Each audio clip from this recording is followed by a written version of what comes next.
जय श्री कृष्ण।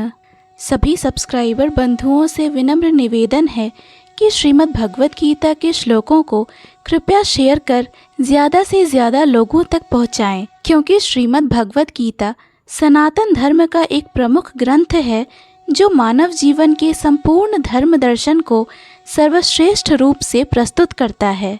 आज के श्लोक पर आते हैं। श्रीमद् भगवत गीता अध्याय 4 श्लोक 5। श्री भगवान उवाच बहूनि मे व्यतीतानि जन्मानि तव चार्जुन तान्यहं वेद सर्वाणि न त्वं वेत्थ परन्तप। श्री भगवान ने कहा, तुम्हारे तथा मेरे अनेकानेक जन्म हो चुके हैं, मुझे तो उन सबका स्मरण है, किंतु हे परंतप तुम्हें उनका स्मरण नहीं रह सकता है। अर्थात ब्रह्म संहिता में हमें भगवान के अनेकानेक अवतारों की सूचना प्राप्त होती है। उसमें कहा गया है, अद्वैतमच्युतम नादि मनंत रूप माध्यम पुराणम पुरुषम नव यौवनम च वेदेषु दुर्लभम दुर्लभमात्मा भक्तौ गोविंदमादि पुरुषम तमहम भजामि। मैं उन आदि पुरुष श्री भगवान गोविंद की पूजा करता हूँ जो अद्वैत, अच्युत तथा अनादि हैं। यद्यपि अनंत रूपों में उनका विस्तार है, किंतु तो भी वे आद्य, पुरातन तथा नित्य नवयौवन युक्त रहते हैं। श्री भगवान के ऐसे सच्चिदानंद रूप को प्रायः श्रेष्ठ वैदिक विद्वान जानते हैं, किंतु विशुद्ध अनन्य भक्तों को तो उनके दर्शन नित्य ही होते रहते हैं। वेदों में भी कहा गया है कि अद्वैत होते हुए भी भगवान असंख्य रूपों में प्रकट होते हैं। वे उस वैदूर्य मणि के समान हैं जो अपना रंग परिवर्तित करते हुए भी एक ही रहता है। इन सारे रूपों को विशुद्ध निष्काम भक्त ही समझ पाते हैं। केवल वेदों के अध्ययन से उनको नहीं समझा जा सकता। अर्जुन जैसे भक्त कृष्ण के नित्य सखा हैं और जब भी भगवान अवतरित होते हैं तो उनके पार्षद भक्त भी विभिन्न रूपों में उनकी सेवा करने के लिए उनके साथ साथ अवतार लेते हैं।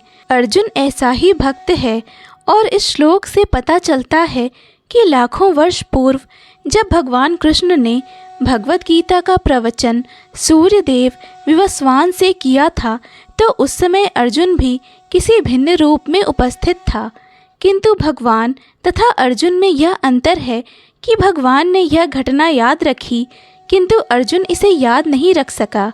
अंश रूप जीवात्मा तथा परमेश्वर में यही अंतर है। यद्यपि अर्जुन को यहाँ परम शक्तिशाली वीर के रूप में संबोधित किया गया है जो शत्रुओं का दमन कर सकता है, किंतु विगत जन्मों में जो घटनाएं घटी हैं उन्हें स्मरण रखने में वह अक्षम है। अतः भौतिक दृष्टि से जीव चाहे कितना ही बड़ा क्यों न हो, वह कभी परमेश्वर की समता नहीं कर सकता। भगवान का नित्य संगी निश्चित रूप से मुक्त पुरुष होता है, किंतु वह भगवान के तुल्य नहीं होता। ब्रह्म संहिता में भगवान को अच्युत कहा गया, जिसका अर्थ होता है कि वे भौतिक संपर्क में रहते हुए भी अपने को नहीं भूलते।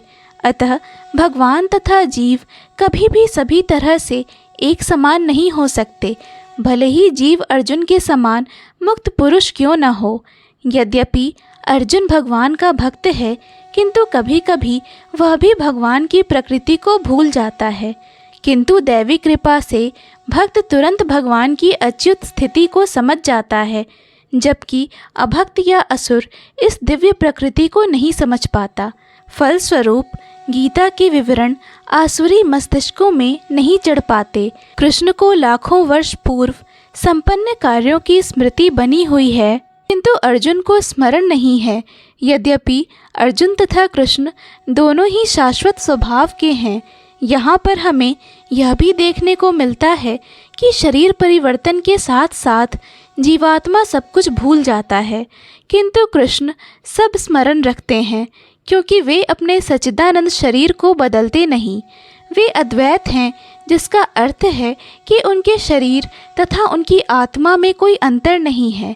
उनसे संबंधित हर वस्तु आत्मा है, जबकि बद्ध जीव अपने शरीर से भिन्न होता है। चूँकि भगवान के शरीर तथा आत्मा अभिन्न है, अतः उनकी स्थिति तब भी सामान्य जीव से भिन्न बनी रहती है जब वे भौतिक स्तर पर अवतार लेते हैं। असुरगण भगवान की इस दिव्य प्रकृति से तालमेल नहीं बैठा पाते, जिसकी व्याख्या अगले श्लोक में भगवान स्वयं करते हैं। जय श्री कृष्ण। पूर्ण भगवत गीता के श्लोकों को सुनने और समझने के लिए कृपया इस चैनल को सब्सक्राइब करें। वीडियो पसंद आया हो तो लाइक और शेयर करें।